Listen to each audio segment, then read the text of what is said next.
Assalamualaikum warahmatullahi wabarakatuh. Apa khabar murid-murid? Okay, untuk pelajaran kita pada hari ini, kita masuk pada perkara ibadat darjah 3, sambungan tajuk hadas iaitu bahagian hadas.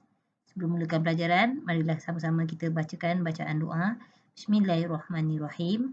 Allahumma ftah alaina hikmataka wa anshur alaina min khazaini rahmatika ya arhamar rahimin.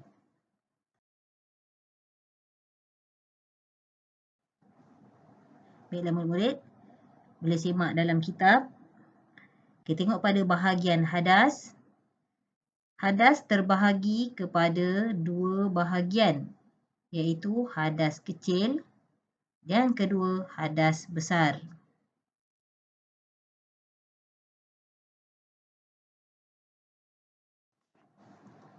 Baik, untuk hari ini kita belajar bab hadas kecil dahulu. Okay, kita tengok pada pengertian hadas kecil. Hadas kecil ialah keadaan tidak suci pada diri seseorang dengan disebabkan berlaku padanya perkara-perkara yang membatalkan wuduk. Oleh itu, orang yang berhadas kecil diwajibkan berwuduk semula jika hendak melakukan ibadat seperti solat, tawaf, menyentuh ataupun membawa Al-Quran. Okey, di sini saya terangkan apa itu hadas kecil. Hadas kecil ni keadaan yang tidak suci. Yang berlaku pada diri seorang atas sebab apa? Sebab berlaku padanya perkara yang membatalkan wuduk. Bila berlaku perkara yang membatalkan wuduk, namanya itu hadas kecil. Orang yang berhadas kecil, dia wajib berwuduk. Dia kalau nak solat, tawaf dan menyentuh Al-Quran ataupun membawa Al-Quran, dia wajib berwuduk dulu, barulah boleh buat ibadat seperti yang Ustazah sebut tadi, iaitu solat, kiralah solat sunat ataupun solat wajib, tawaf, menyentuh ataupun membawa Al-Quran. Kita lihat pada perkara yang menyebabkan hadas kecil, iaitu batal wuduk. Bila berlaku je hadas kecil, maka batallah wuduk kita. Okay, cuba tengok yang pertama. Okay, boleh simak bacaan. Keluar sesuatu daripada kubul atau dubur, seperti kentut, dan membuang air kecil ataupun air besar. Kubul dan dubur tu apa dia? Nanti Ustazah akan terangkan. Okay. Kemudian yang kedua, tidur yang tidak tetap dua papan punggung. Okay. Tidur yang tidak tetap dua papan punggung. Maknanya dia tidur lasak lah. Dia tak tetap. Dia tidak tidur tegak. Jadi dia mengiring sana, mengiring sini kan. Itu namanya tidak tetap dua papan punggung. Kemudian yang ketiga, hilang akal seperti pitam atau mabuk. Okay. Kalau kita berwuduk, tiba-tiba kita hilang akal ataupun pitam ataupun mabuk, maka batallah wuduk kita. Itu namanya berhadas kecil. Kemudian yang keempat, bersentuhan kulit lelaki dengan perempuan yang halal nikah tanpa lapik. Macam mana halal nikah ni? Halal nikah ni bukan adik-beradik, bukan kalangan daripada adik-beradik kita yang terdekat ni. Okay. Contohnya macam kita dengan kawan kita, yang lelaki dengan perempuan tau.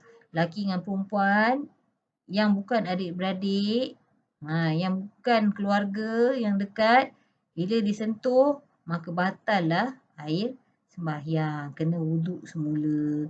Contoh macam mak ayah kita. Mak ayah kita ni halal nikah. Okay. Bila dia halal nikah, dia berwuduk, kemudian tersentuh kulit di antara mak ataupun ayah kita, maka dia dalam keadaan hadas kecil. Okay.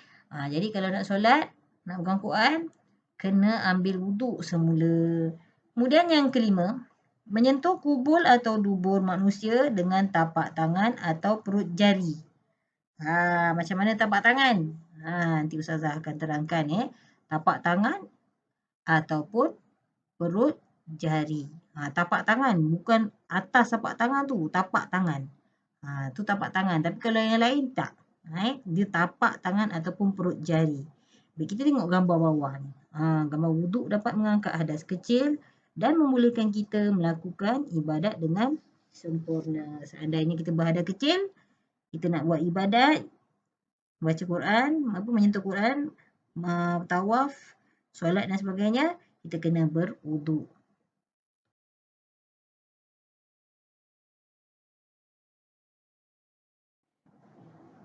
Baik. Penerangan daripada info. Ini yang tadi Ustazah nak terangkan. Apa itu kubul, apa itu dubur. Baik, anak-anak boleh tengok. Kubul. Apa dia kubul? Iaitu kemaluan hadapan. Kemaluan hadapan. Tempat lalunya air kencing. Semua ada kan? Okey, kubul. Itu namanya kubul. Kalau dubur. Dubur apa dia? Dubur iaitu kemaluan belakang. Apa dia kemaluan belakang? Tempat lalunya keluar najis. Najis kita seperti tahi. Okey. Kemudian kita tengok pada gambar bawah ni. Tengok nampak tak gambar tapak tangan? Okey, mana satu perut jari? Okey, perut jari dekat jari tu. Tu perut jari. Dan juga tapak tangan. Ini kalau tersentuh, tersentuh kubul ataupun dubur manusia dengan tapak tangan ataupun perut jari, batal tak wuduk? Batal. Okey, dia termasuk dalam hadas kecil. Tapi kalau belakang tangan, macam mana? Kalau belakang tangan taklah. Tapi kalau tapak tangan dengan perut jari, maka batal lah wuduk. Okey, maka berhadas kecil. Okey, tengok pada info sebelah ni. Wuduk yang dilakukan secara sempurna boleh menyebabkan solat kita menjadi lebih khusyuk. Iaitu yang pertama, memelihara adab-adab ketika berwuduk. Yang kedua, tidak membazirkan air. Macam mana anak-anak tahu membazir itu kawan siapa?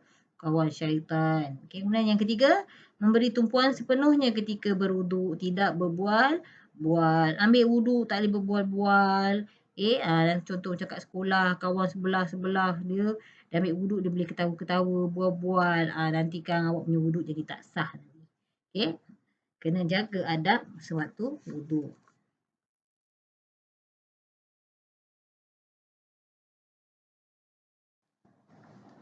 Baik, kita tengok pada contoh orang yang berhadas kecil. Ni yang tadi Ustazah nak terangkan. Tengok pada gambar yang pertama. Iaitu Ali tidur dengan tidak tetap dua papan punggung. Okay. Cuba tengok gambar tu. Dia tidur mengiring. Seandainya tidur mengiring seperti ini, maka batal lah wuduk. Okay. Maka berhadas kecil lah Ali tersebut. Okay. Kita kalau tidur macam ni pun kita dalam keadaan berhadas kecil. Melainkan tetap dua papan punggung. Kita tetap dua papan punggung kita ni tetap. Okay. Tetap tegak. Kita tidak.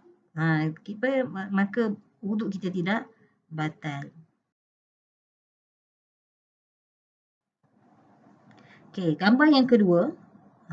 Tengok gambar ni. Abdul Aziz pitam ketika terlalu panas. Pitam, pingsan. Ini pun menyebabkan hadas kecil. Okay, kemudian yang ketiga, talib terkentut selepas mengambil wuduk. Okay, lepas ambil wuduk baru nak solat tiba-tiba terkentut. Maka batal lah wuduk dan kita dalam keadaan hadas kecil.